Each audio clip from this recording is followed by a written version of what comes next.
That good? Oh, yeah, that's true. All right. So we're having lunch. We're having snacks. We got bananas from the field. Help yourselves. And we got some tamarind. And we're going to make some tea. And then we're going to snack on some fresh leaves. And we'll even start separating, put them in a bowl. That way we can make some soup.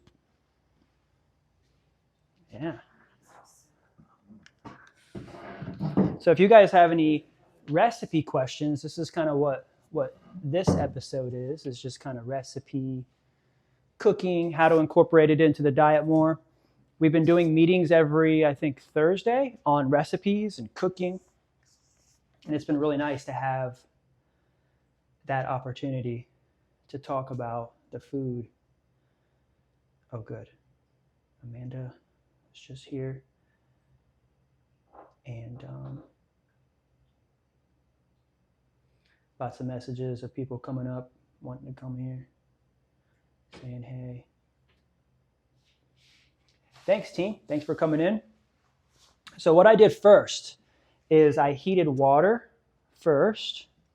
Then I took it off the heat and then added the loose leaf, added the dry loose leaf. And so I didn't really like have the heat on it because moringa is so soft and thin that it's not like a root or something hard like this. Like this is something that's like a root. This is a Chinese herb for fertility and longevity. It's called fo tea root. And this is like a hard root, but you would cook this and boil it for, say, 20 to 30 minutes to access the nutrient that's deep in that cell wall.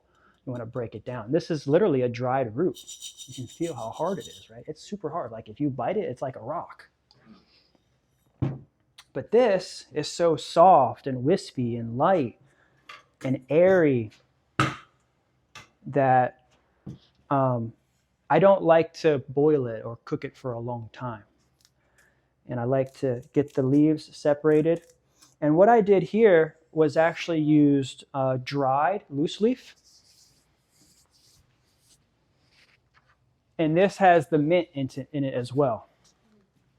So this is how we made it. Oh, perfect. Nice. So we made it literally just by dumping the loose leaf in here. The mint is already in here as well. Once it was taken off the heat. Then we let it steep for like 15 to 20 minutes. And now we're going to strain it. So I just have a little bit of a strainer here. You can see the leaves are in there. Or you can use something like a French press. I really like to use a French press as well.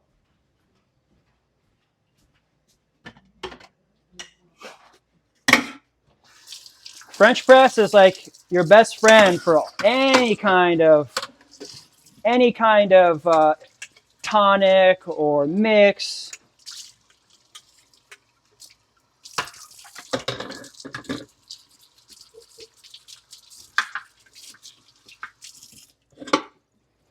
Yeah, we've been spending the last couple weeks just preparing for this event. I've got the place all cleaned up and really happy that we're here because I feel like I'm just finally getting into the groove of all of these little topics, all the little things about moringa. And the key is just repetition and doing the things over so that way you get better and better and better at it. That's what I love. That's what I love to teach. And so we'll use the French press here. Love the beautiful flowers. Thanks, Robin. And we'll pour some of this in here. So just with the actual leaves. Now what you can do is you can even pour the hot water in there. I like to have like a little teapot and then pour the hot water in there. But essentially I just want to show you what the French press does is when you do have the leaves and the water in here. So let's just say you put the hot water in here. It's already steeped for a few minutes. This is like a thin mesh screen that doesn't let any of the organic material pass through it. So that way when you push it down, it just cleans all of that up to where you literally just have a clean tea without any of the leaves. And we've got glasses, and we've got some honey and maple syrup. I like to sweeten it with a little bit of maple syrup and honey. We've got some glasses here, so help yourself. Yeah, we've got some glasses. I just try to keep everything cleaned up. Been cleaning everything, got everything up here organized. So help yourself to any glass. If you want to wash it or anything too, you can. Yeah, if you'd like to rinse it off, beforehand. Sometimes I like to as well. The water here is a little hard, so it does leave sometimes a little, yeah. I do need to get a water softener for it, but I got the iron out of the water first. Okay, so then we just pour it right in here. And the thickness or the darkness or the strength or the boldness of it is all dependent on you. People ask a lot of times, how much do I use? In this case, I used a whole pouch, if not 2 of these. So I used probably about 4 ounces or so, maybe about a quarter pound in this pot. But like say the tea in the bags. So we've got a tea bag like this with a little reusable baggie. This might just do a nice little glass, right? A nice little glass jar. It's just enough in there you can see the amount that's in there.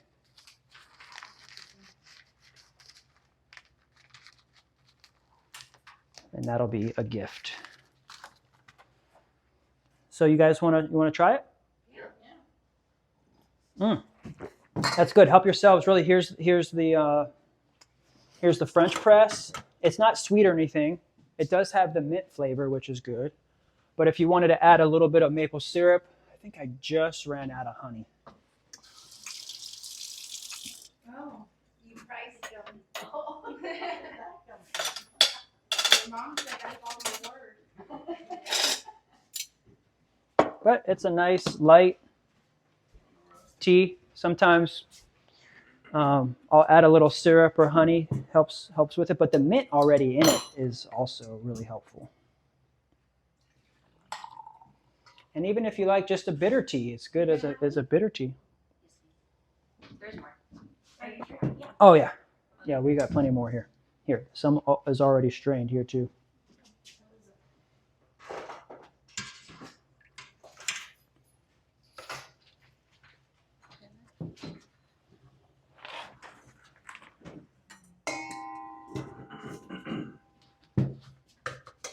Nice. And I got my smoothie. I added about a tablespoon or so of powder in here. This is fresh bananas from the field and a little bit of sunflower seeds. And I do like a whole thing of ice, sunflower seeds, honey, syrup, moringa powder, bananas, and cacao. Simple. It's simple for me. I just keep it real simple. Essentially like a chocolate banana.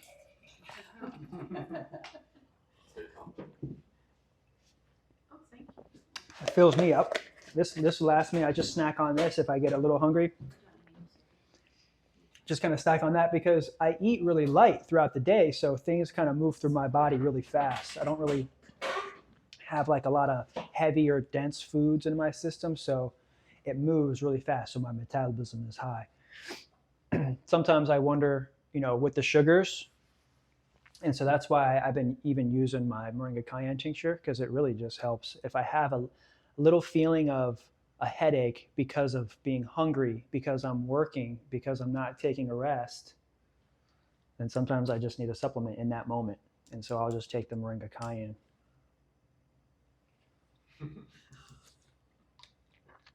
Woo! Okay.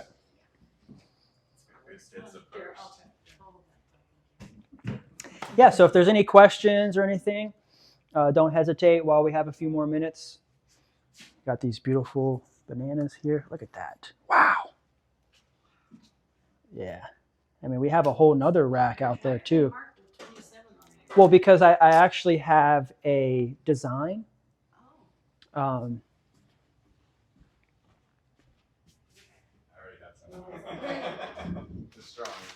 so she was asking, why do my banana racks have a design or have numbers on it? Is because I numbered each one of the trees. So this one is 27, which is that one there. And so I marked it as sweet. The 134, plantain. The one that I just harvested down here, that's in the fridge. Those ones are a little bit different. Those ones are also sweet. I'm learning the different kinds. These ones are real sweet, but they're bigger. Are those the Dom? I think these might be the Namwa. Or Namwa. Yeah.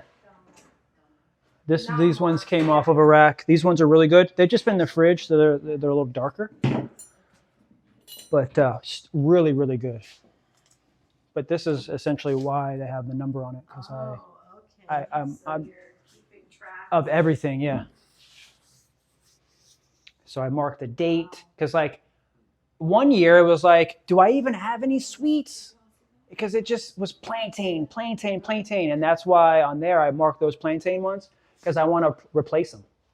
I don't need a lot of plantains, maybe 1 or 2 plantains, but I would love to have a ton of sweet, because I could sell a whole rack like this for maybe $20-$30. I can sell a whole banana tree if I know exactly what it is. I could sell that banana plant for $40-$50, which I did at the farmer's market a lot. Do banana trees only produce one crop of bananas and then they die back and grow up again? Yes, very similar to the moringa, like how you were asking before, where you've got a lot of drumsticks. That branch is only going to produce one set of drumsticks. No, mine produce like 7 or 8. But what happens is that exact moment, that exact spot. What I'm saying is, remember how I was talking to you about the collars? The collar is that piece on the stick that has the eye, like the eyeball, Okay.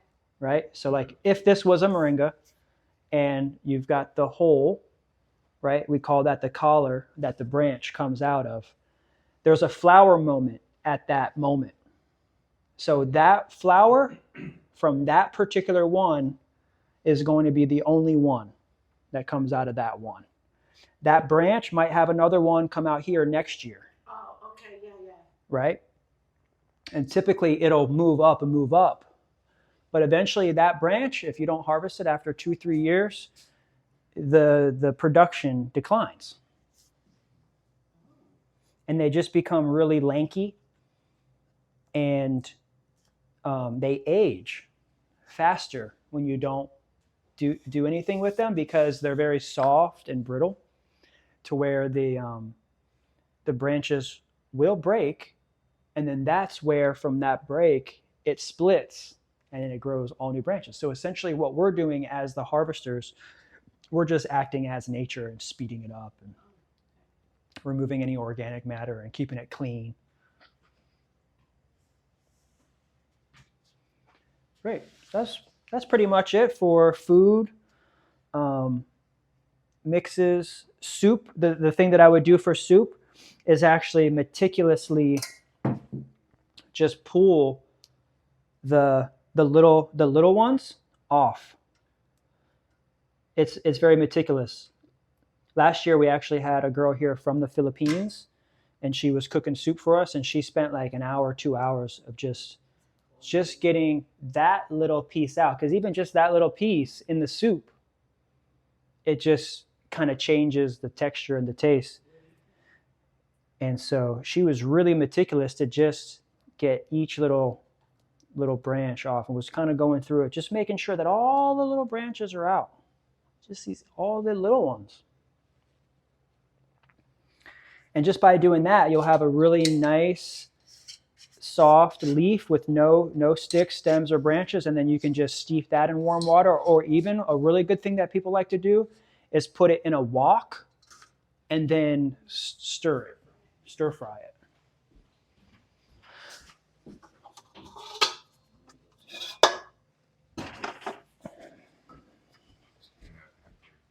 All right, so we got our wok, and then we will put some oil in that, some garlic in that, make sure it's hot. That's really the key, is actually, even with moringa oil, is getting it to a hot, and then it's like you're searing it. It's like searing a steak, you know, it's almost kind of like, but then taking it off the heat, just getting that first heat. But then it's nice and soft like spinach or collard greens, but it's not really cooked. It's just kind of, what do they call that? Blanch? Sauteed, lightly, flash, yeah, lightly.